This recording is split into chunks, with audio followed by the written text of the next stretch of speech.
Welcome to classic English lesson 1। Mentor হিসেবে আমি সজীব দাস আপনাদের সঙ্গে রয়েছি।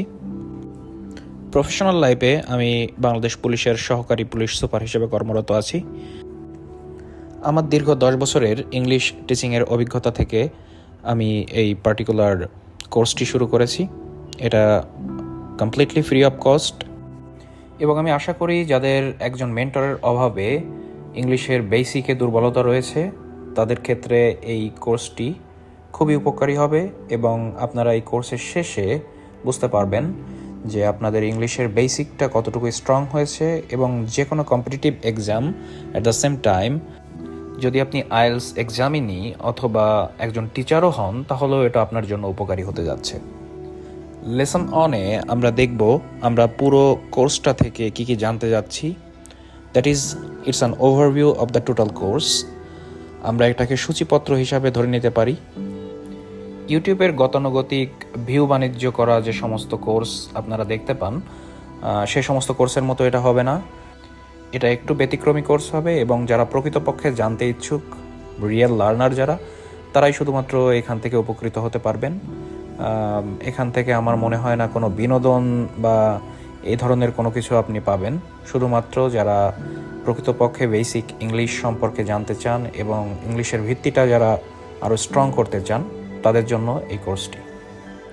ইংলিশ গ্রামারটা যেহেতু অ্যালফাবেট বা লেটার্স থেকে শুরু হয় এবং ধীরে ধীরে কয়েকটা লেটার মিলে একটা ওয়ার্ড হচ্ছে, কয়েকটা ওয়ার্ড মিলে একটা ফ্রেজ বা ক্লজ হচ্ছে, কয়েকটা ক্লজ বা ফ্রেজ মিলে একটা সেন্টেন্স হবে এবং কয়েকটি সেন্টেন্স মিলে একটা প্যারাগ্রাফ হবে।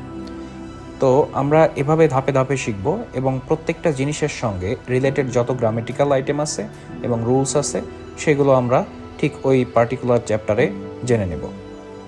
এই লেসনগুলো কাদের জন্য অ্যাপ্রোপ্রিয়েট হবে সেটা স্টুডেন্ট হোক, টিচার হোক, তাছাড়া যারা সমন্বিত ব্যাংক এক্সামগুলোতে পার্টিসিপেট করেন, বিসিএস অ্যাসপাইরেন্টস যারা, অথবা অন্যান্য যে সমস্ত গভর্নমেন্ট জব সিকার্স রয়েছে, হতে পারে আপনি অ্যাডভান্স লেভেল ইংলিশ শিখতে চাচ্ছেন অথবা আইএলস এক্সাম দিয়ে আপনি বিদেশে যেতে চাচ্ছেন, এই সমস্ত ক্ষেত্রেই এই কোর্সটি খুবই হেল্পফুল হবে। এবং যদি আপনার কাছে একটু টাইম থাকে, আপনি যদি একটু সময় নিয়ে শিখতে চান বা সময় থাকে শেখার জন্য, তাহলে এটা আপনার জন্য অ্যাপ্রোপ্রিয়েট।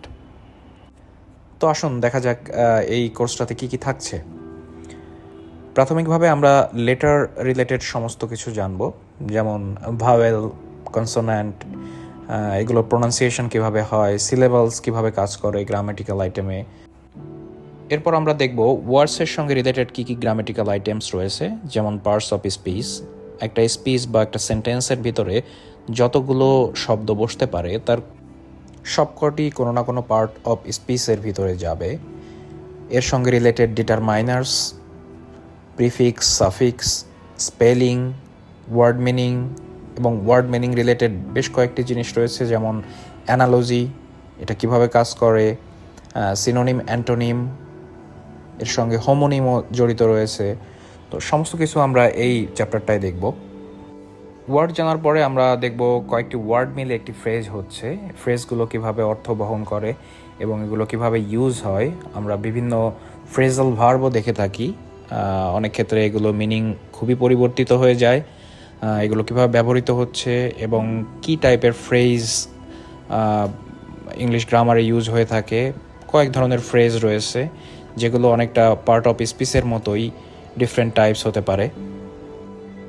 যে ধরনের পার্টস অফ স্পিচের মতো কাজ করে ওটা ওই ধরনেরই ফ্রেজ হয়ে যায়। এরপরে আমরা ক্লজেস সম্পর্কে জানব। ক্লজেস ইউজুয়ালি ডিপেন্ডেন্ট এবং ইন্ডিপেন্ডেন্ট দুই টাইপের ক্লজ হয়ে থাকে। এছাড়া ব্যবহারের উপর ভিত্তি করে আরও কয়েক ধরনের ক্লজ হতে পারে, যেমন relative, adverbial, adjective clause, even noun ক্লজও হতে পারে। সো ক্লজগুলো কেন গুরুত্বপূর্ণ? কারণ অনেক ক্ষেত্রে দেখা যায় যে আমরা কয়েকটি সাবঅর্ডিনেট ক্লজকে একত্রিত করে একটি প্রিন্সিপাল ক্লজে রূপান্তরিত করি। অনেক ক্ষেত্রে রাইটিংটা আরও বেশি অ্যাব্রিজড এবং অর্থবহ করার ক্ষেত্রে কয়েকটি ক্লজকে একত্রিত করে একটা ক্লজ তৈরি করা হয়। এটা যেমন শুনতেও ভালো লাগে এবং লেখার কলেবরও আপনার কমে আসে এবং লেখার মানও খুব উন্নত হয়। এরপর আমরা সবথেকে গুরুত্বপূর্ণ চ্যাপ্টারে যাব, সেটা হচ্ছে সেন্টেন্স। সেন্টেন্সের সঙ্গে রিলেটেড অনেকগুলো গ্রামেটিক্যাল আইটেম রয়েছে, যেমন আমরা টাইপস অফ সেন্টেন্স, যেখান থেকে আমরা জানি যে একটা সেন্টেন্স থেকে রূপান্তর করে অন্য সেন্টেন্সে নেওয়ারও বিষয় রয়েছে, ট্রান্সফরমেশন, কারেকশন রয়েছে, একটা সেন্টেন্সে কোথায় ভুল আছে সেটা ফাইন্ড আউট করা, যেটাকে আমরা পিন পয়েন্টিং এরর নামেও জানি। আর সাবজেক্ট ভার্ব এগ্রিমেন্টটাও কিন্তু এই চ্যাপ্টারের ভিতরে আসবে। আপনি ভয়েস চেঞ্জ, স্পিচ চেঞ্জ এগুলো যখন শিখতে যাবেন তখনও দেখবেন যে সব কিছু sentence related. Right form of ভার্বটা যেখানে আসছে সেটাও sentence related. Punctuation, proverbs all are related to sentence. So এই চ্যাপ্টারটা অনেক বড় হবে এবং most of the grammatical rules will be included in this chapter. By the time আমরা সেন্টেন্স রিলেটেড সমস্ত গ্রামেটিক্যাল আইটেমগুলো কমপ্লিট করে ফেলবো, অলমোস্ট সমস্ত গ্রামার বা রুলস আমাদের জানা হয়ে যাবে। কিন্তু সমস্ত গ্রামেটিক্যাল রুল জানার পরেও আমাদের রাইটিং বা আমাদের স্পিকিংটা সবসময় আপ টু দ্য মার্ক হয় না। এর কারণ হচ্ছে আমরা বিভিন্ন সময় দেখি যে শুধু grammatical rule without practice and without applying those in the sentences will not work. So এই প্যারাগ্রাফ লেখার ক্ষেত্রে অথবা কমিউনিকেটিভ ইংলিশের ক্ষেত্রে আমরা চেষ্টা করব কিভাবে এই আমাদের গ্রামেটিক্যাল আইটেমস বা রুলস যেগুলো আমরা শিখলাম এগুলো ইফেক্টিভলি ইউজ করতে পারি। আমরা রাইটিংটা যত বেশি ভালো করতে পারবো তত বেশি আমাদের কম্পিটিটিভ এক্সামগুলোতে মার্ক ক্যারি করা সহজ হবে। বিশেষ করে বিসিএসের ক্ষেত্রে একটা মেজর পার্ট রয়েছে রাইটিংয়ে।